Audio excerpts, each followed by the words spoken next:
Welcome to Fox News First. Not signed up yet? Click here. Developing now, Friday, Jan. 25-2019 TRUMP mulls the national emergency option. President Trump is considering the option of declaring a national emergency to force the construction of his border wall and the partial government shutdown, a White House advisor told Fox News. In an interview with Laura Ingraham on the Ingraham Angle Thursday night, Mercedes Schlapp, the White House Director of Strategic Communications, said it is clear Congress will not come up with a solution to effectively address the illegal entry at the border and that the president is seriously considering other options, which include declaring a national emergency. The White House has reportedly begun drafting a proclamation to declare the emergency and found the funds to construct the barrier. The move, all but certain to draw a legal fight, could, in theory, allow the president to circumvent Congress and end the budget stalemate.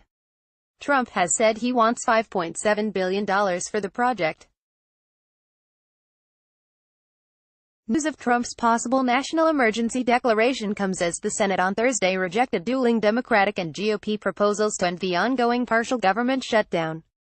The impasse, now entering its 35th day, is the longest in U.S. history, and approximately 800,000 federal workers on Friday will miss another paycheck.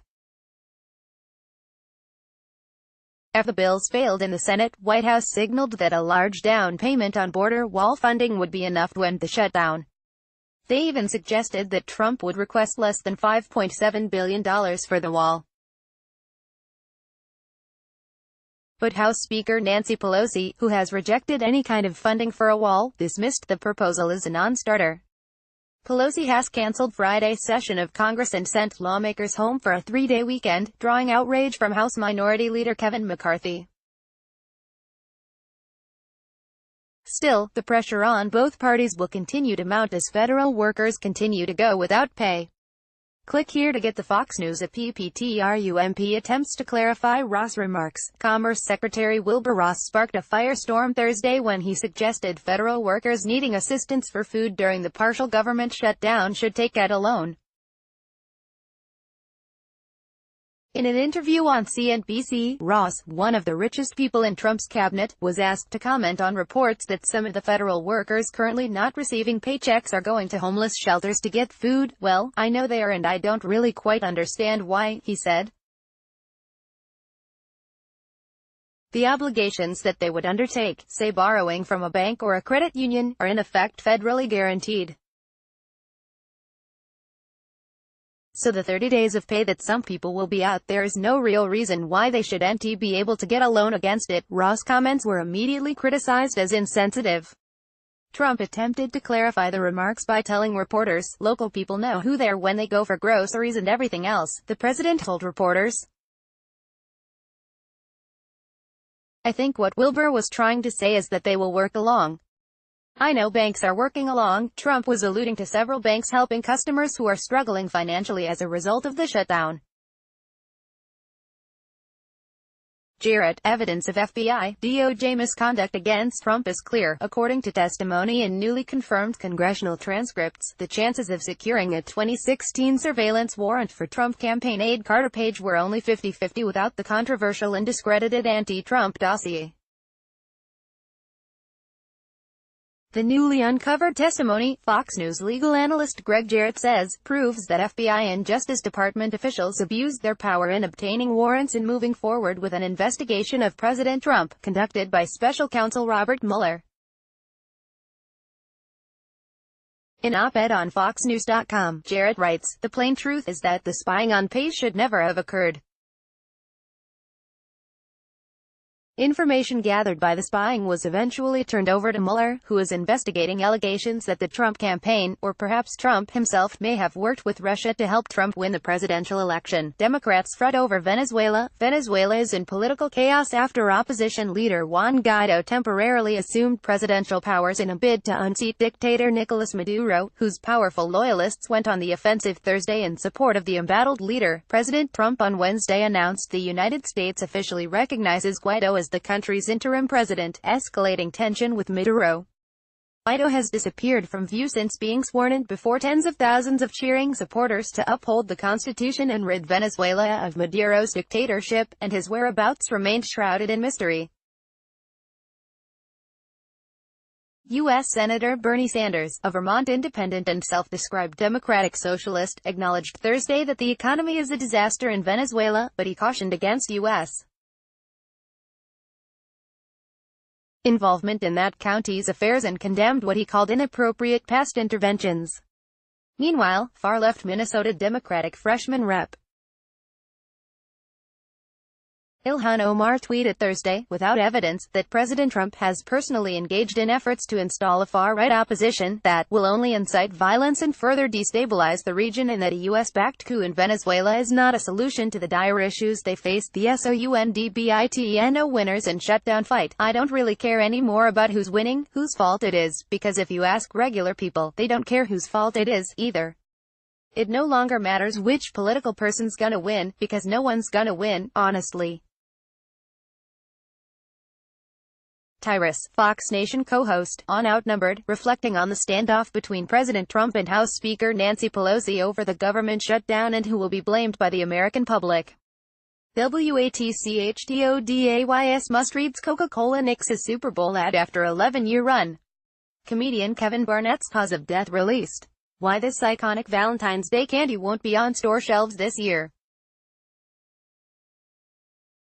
Minding your business. January jobs report could be a significant number, Larry Kudlow says. Stocks mixed as trade worries weighed, strong earnings buoyed. Elizabeth Warren planning wealth tax on America's rich. Paralegal for Sears bankruptcy case earned $174,000 in November, report. Amazon, JP Morgan, Berkshire Healthcare venture faces lawsuit over former Optum executive. Stay tuned in Fox Nation. In case you missed it, no interruption with Tomi Lahren. War crimes. After honorably serving their country, two American heroes now face war crime charges. Tomi sits down with their families to discuss the nightmare they are currently living, lack of evidence, and questionable motivations behind these allegations. Not a subscriber? Click here to join Fox Nation today, on Fox News. Fox. ET. Special guests include Tom Fitton, president of Judicial Watch, on travel expenses for political leaders; Tony Katz, a radio talk show host; Brian Kilmeade, previewing his Fox News Town Hall special, Battle at the Border, from a diner in Texas; Lee Smith, senior fellow at the Hudson Institute; Dan Bongino, former Secret Service agent and host of The Dan Bongino Show; Robert Wolf, former chairman and CEO of UBS Americas, on how Democrats can defeat Trump; Diamond Your World with Neil Cavuto, 4 p.m. Eastern Time, U.S. Reps. Ben McAdams, D. Utah and Jeff Van Drew, DNJ. The Story with Martha McCallum, 7 p.m. E.T. Actor Dean Cain, Wendy Acefo, a Democratic Party strategist; Penny Nance, CEO and president of Concerned Women for America. On Fox Business Mornings with Maria, 6 a.m. E.T. Maria Bartiromo is live from Davos, Switzerland, at the World Economic Forum annual meeting. Special guests include Adina Friedman, president and CEO of NASDAQ; Matt Murray, editor-in-chief of The Wall Street Journal; Bill Bowder, CEO of Hermitage Capital. Countdown to the Closing Bell with Liz Claman, 3 p.m. Eastern Time; Stefan Paternit, co-founder and CEO at Slated Inc. On Fox News Radio. The Fox News Rundown podcast, Chad Program, Fox News senior producer for Capitol Hill, discusses the latest developments in the partial government shutdown. Attorney Frank D'Amico discusses his lawsuit against the NFL over a controversial call in the New Orleans Saints-Los Angeles Rams NFC Championship game. Don't miss the good news with Fox News' Tanya J. Powers. Plus, commentary by Brad Blakeman, former advisor to former President George W. Bush. Want the Fox News Rundown sent straight to your mobile device? Subscribe through Apple Podcasts, Google Play, and Stitcher. The Brian Kilmeade Show, 9 a.m. ET. The latest on the shutdown impasse with U.S. Senator John Cornyn, R. Texas, and U.S. Rep. Chip Roy, R. Texas, Texas Lieutenant Gov. Dan Patrick on the need for border security reform. Fox News. Shannon Bream and Martha McCallum take on the top headlines of the day. Actor Gary Sinise on his latest initiative to support the troops. Benson.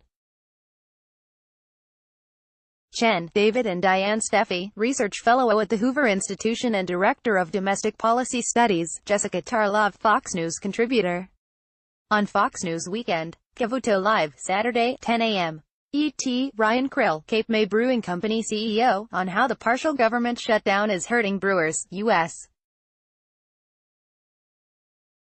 Rip. Sandy Biggs, RREs. And Dan Kildee, D. Mish, on how to reopen the government. Frank D'Amico Jr., the attorney representing New Orleans Saints fans suing the NFL over last weekend's NFC Championship game. Fox News Sunday, 2 p.m. and 7 p.m. Eastern Time. Guests include Jens Stoltenberg, Secretary General of NATO, U.S. Senator Joe Manchin, DW, VA, Battle at the Border, Sunday, 8 p.m. ET. Brian Kilmeade hosts a special Fox News town hall in San Antonio, Texas, on illegal immigration and border security. Life, Liberty. ET. Mark sits down with attorney and author Sidney Powell to dissect the Mueller investigation into President Trump. Kennedy holds the first presidential news conference to be carried live on radio and television. 1915, America's first official transcontinental telephone call takes place as Alexander Graham Bell, who is in New York, speaks to his former assistant, Thomas Watson, who is in San Francisco, over a line set up by American Telephone. Fox News First is compiled by Fox News' Brian Robinson. Thank you for joining us. Have a good day and weekend. We'll see you in your inbox first thing Monday morning.